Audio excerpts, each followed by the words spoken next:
Alors salut à tous. Voilà, je reviens vers vous aujourd'hui pour vous féliciter tous.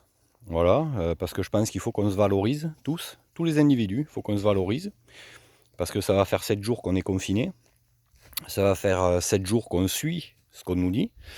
Et là où je veux insister, c'est des points positifs, des points très positifs sur chacun de vous. C'est vous avez fait les courses pour 15 jours, voire 3 semaines, voire un mois. Personne ne se redéplace parce qu'en fait, les gens comprennent qu'en faisant les courses qu'une seule fois, on peut éviter de sortir, éviter de reprendre son véhicule pour aller rechercher une denrée qui nous semble indispensable mais qui ne l'est pas, hors période de confinement bien évidemment, et donc une économie certaine de carburant, une économie certaine de temps aussi, de présence à la maison, avec notre famille qu'on aime. Et l'autre chose, c'est j'entends autour de moi le voisinage avec qui je discute à distance, je vous rassure. Euh, c'est quand les gens me disent ouais Ludo, là on fait vraiment attention à ce qu'on mange et on jette rien. On jette rien. Et ça, mais vous vous rendez pas compte le plaisir que ça me donne. C'est vraiment une émotion de joie. Moi j'ai été éduqué comme ça, sur le fait de rien jeter et de la cuisine intelligente. Alors, cuisine intelligente, c'est compliqué, mais c'est compliqué à expliquer, mais voilà. Quand j'entends les gens me dire non, on jette rien, et voilà, on mange les restes, avec les restes, on fait plein de choses, mais c'est énorme parce qu'il n'y a pas de gaspillage alimentaire. Il n'y a pas de gaspillage alimentaire et il n'y a pas de gaspillage d'essence pour aller chercher voilà, un paquet de sel, un paquet de farine ou une autre denrée qui qui est pas si importante que ça. Donc ça, voilà, moi je me félicite, je me valorise et je vous valorise aussi parce que c'est exceptionnel. Et c'est là où il faut que vous compreniez tous que vous êtes rentrés dans un système de résilience, un système d'acceptation qui en fait vous fait évoluer. Et voilà, moi c'est pareil, j'évolue tous les jours et je me valorise pour ça. Et il ne faut pas avoir peur de se valoriser. Il ne faut pas avoir peur de se dire ça fait 7 jours que je suis confiné, mais franchement, je ne pensais pas y arriver. Et pourtant, j'y arrive. Et on y arrive à plusieurs. Valorisez-vous. Pour vous valoriser, voilà, il y a plein de choses pour vous valoriser. C'est ce sentiment d'amour et ce sentiment de joie qui peut être difficile à aller chercher en cette période. En fait, il y est. Il y est parce que vous êtes résilient, vous êtes là et vous acceptez ce qui se passe.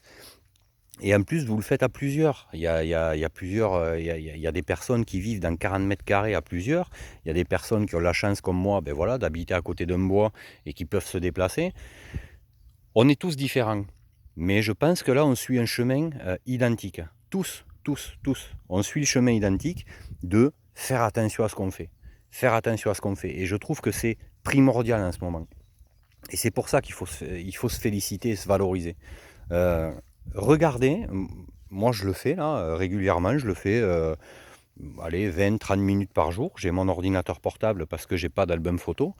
J'ai mon ordinateur portable et en fait je retrace tous les jours un peu les photos de mon boulot avec mes potes, les photos de ma famille, voilà, parce que c'est les moments que vous avez pris en photo, c'est les moments en fait qui vous sont chers. C'est des moments qui vous ont amené de la joie, c'est des moments qui vous ont amené voilà, plein de souvenirs. Et vous allez voir que si vous rentrez dans si vous regardez un peu toutes les photos que vous avez prises avec vos amis, avec votre famille, les premiers jours où les gens ont eu un enfant, les mariages, c'est des moments de joie. Imprégnez-vous de ces moments, ils ne sont pas perdus. Ils sont pas perdus. Les gens les ont perdus parce que les gens sont surbookés, les gens travaillent beaucoup et puis ils prennent pas le temps de ça. Prenez le temps. Vous avez le temps en ce moment. Prenez le temps de ça. Prenez le temps d'aller voir vos photos, de retracer ces moments de joie. Voilà. L'autre chose sur laquelle je veux rebondir, c'est sur les réseaux, encore une fois. Ouais, je suis désolé de vous tanner avec ça. Faites attention faites attention aux réseaux sociaux, parce que il circule vraiment n'importe quoi sur les réseaux, mais vraiment n'importe quoi. Évitez trop les réseaux, voilà, Marjolaine Godard l'a bien illustré dans le dessin. Si vous regardez de l'anxiété, vous allez être nourri d'anxiété. Et ça, c'est pas bon. C'est pas bon d'être nourri d'anxiété. Parce que si vous êtes anxieux, il va falloir calmer cette anxiété, soit par de l'agressivité, soit par de la bouffe. Et le problème, c'est que voilà, vous rentrez après dans un cercle vicieux qui n'est pas bon. Si vous mettez de l'anxiété dans un lieu confiné, ben, l'anxiété se passe très vite. L'anxiété et le stress se passent très très vite. Et ça, c'est pas bon du tout. A contrario, l'amour, la joie, ben, passe très vite aussi. Ça passe très vite. Donc il faut amener de l'amour, il faut amener de la joie. Il faut se rappeler des choses, des choses positives. Il faut se rappeler tout ça. Donc, valorisez-vous sur ce que vous faites. Voilà, vous faites des choses à la journée. Ben ok, le soir, ben, vous prenez un petit moment, soit en famille, soit tout seul, individuel, et vous vous dites, aujourd'hui j'ai fait ça, c'est bien, super. J'ai fait un super truc aujourd'hui, je suis super content de moi. Et là où il faut être aussi, parce que je crois que c'est il y a 3-4 mois de ça, il y avait à la télé, tout ça, on disait le mal du siècle, c'est la procrastination. Voilà, c'était le mal du siècle, la procrastination. Il faut arrêter de procrastiner. Mais moi, je vous conseille de procrastiner, de ne pas tout faire dans la journée, procrastiner, voilà.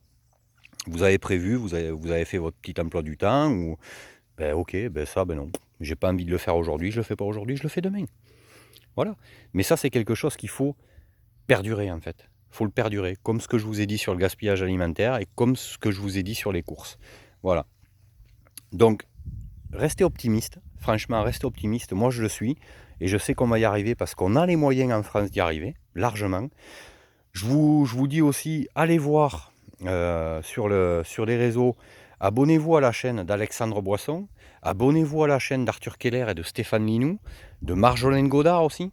Parce que c'est des gens, en fait, qui sont là-dedans. Ils sont là-dedans et ils sont importants. C'est des gens importants. C'est des gens, en fait, qui sont, je ne vais pas dire visionnaires. Et pourtant, c'est comme ça que je vois la chose. Mais imprégnez-vous de ce qu'ils disent.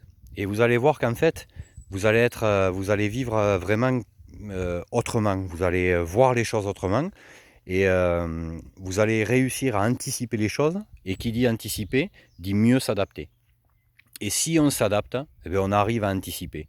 C'est compliqué ce que je dis, mais en fait, l'adaptation et l'anticipation sont liées. Si vous arrivez à anticiper les choses, vous allez mieux vous y adapter. Et si vous vous adaptez mieux aux choses, ben vous allez anticiper ce qui peut se passer. Voilà. Je vous souhaite à tous une belle journée. Voilà, je vous embrasse tous très fort.